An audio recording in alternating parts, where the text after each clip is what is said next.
Hello friends, आप सब कैसे हो? आई होप आप अच्छे होंगे। आज हम आपके लिए लेके आए हैं क्लास 12th बायोलॉजी में हम बात करते हैं चैप्टर 2 ह्यूमन रिप्रोडक्शन के बारे में। हम आपसे बात करेंगे ह्यूमन रिप्रोडक्शन में।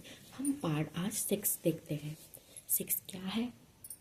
अंडाणु जनन, ऊगो जेनेसिस से आप क्या समझते हो, अंडाणु जनन की क्रियाविधि से आप क्या समझते हो, और अंडाणु का नामांकन चित्र। फ्रेंड्स, जो अंडाणु जनन होता है उससे रिलेटेड हमें यूपी बोर्ड में एग्ज़ाम हर साल देखने को मिलता है।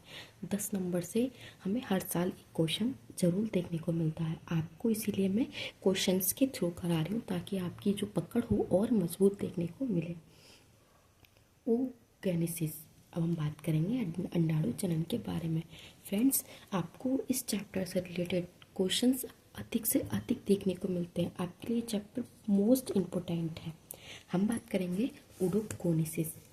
जब माता 11 से 13 वर्ष की आयु में प्रवेश करती है तो उनकी पीयूष ग्रंथि FSH स्रावित होती है। FSH मतलब कौन सी ग्रंथि स्रावित होती है? FSH स्रावित होती, जो कि स्त्री के मादा लैंगिक हार्मोन्स एस्ट्रोस्टिजोन को प्रेरित करती है। जो पीयूष ग्रंथि FSH होती है वो मादा लैंगिक हार्मोन्स होता है एस्ट्रोजन को प्रेरित करती है।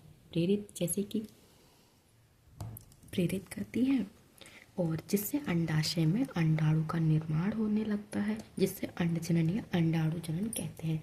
मतलब एस्ट्रोजन के जो प्रेरित होने से अंडाशय में जो अंडाणु जनन का निर्माण होता है उसे हम अंडाणु जनन कहते हैं। फ्रेंड्स, अगर आपको इससे कोई कन्फ्यूजन होती है तो मुझे आप कमेंट सेक्शन में बता सकते हैं, मैं आपको और अच्छे से समझाने की कोशिश करूँगी।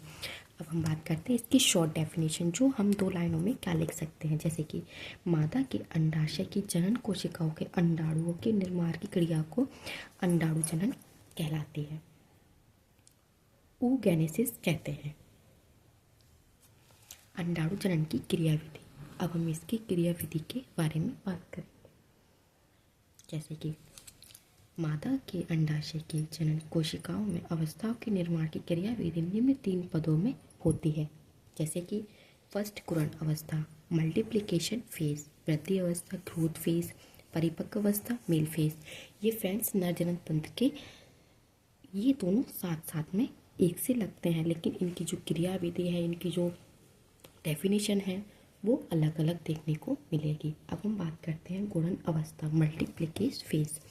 मल्टीप्लिकेशन फेज में प्राइमरी जब सेल 2n में समसूत्री विभाजन होती है, दोनों समसूत्री 2n के विभाजित होते हैं।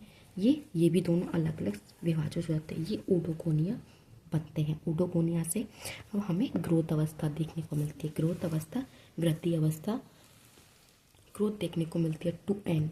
ओडोगोनिया से आया है ओडोगोनिया कोश, ये एक कोश है। अर्धसूत्री विभाजन द्वारा इनसे हमें ओव्यूम प्राप्त होगा। जैसे कि ओडोगोनिया से अर्धसूत्री विभाजन देखने को, ऊपर हमें समसूत्री विभाजन देखने को मिल रहा है और यहाँ पे हम अर्धसूत्री विभाजन देखने को विभाजन करेंगे। जैसे कि 2n से n इधर और एक n इधर पोलर बॉडी बनती है। इस अर्धसूत्री विभाजन से भी हमें 2 और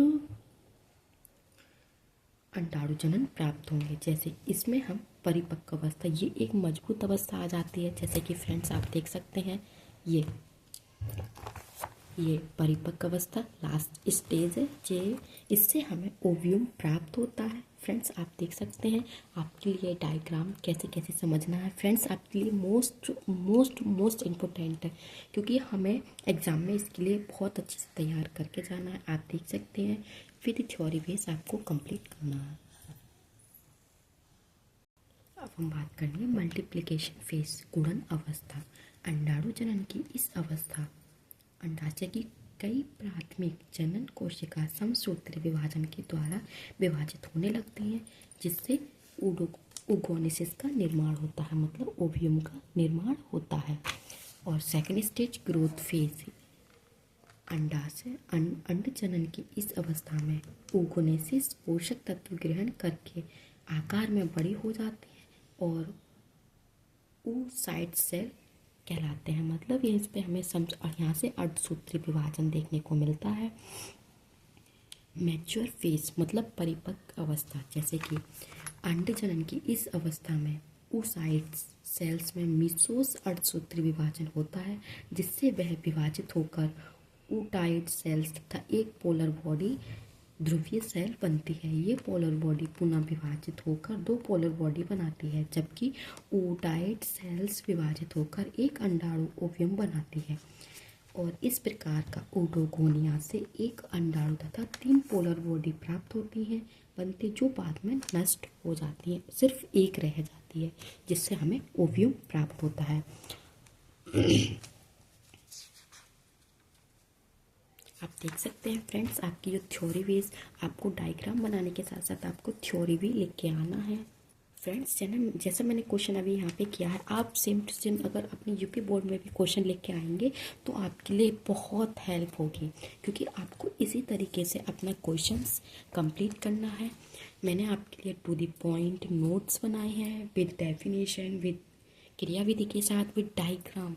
और आपकी इस क्रियाविधि को भी अगर यूपी बोर्ड में आती है तो आप देख सकते हैं अच्छे से कंप्लीट करके आना। फ्रेंड्स, वीडियो को ज़्यादा से ज़्यादा लाइक करें, शेयर करें एंड सब्सक्राइब करना ना। Thank you friends, please support your guys. Video को ज़्यादा से ज़्यादा शेयर करें ताकि अधिक के पास नोट्स पहुँचे और उनको लाभ हो, अच्छे से पढ़ाई करें। Thank you. वीडियो को ज़्यादा से ज़्यादा लाइक करना। बाय।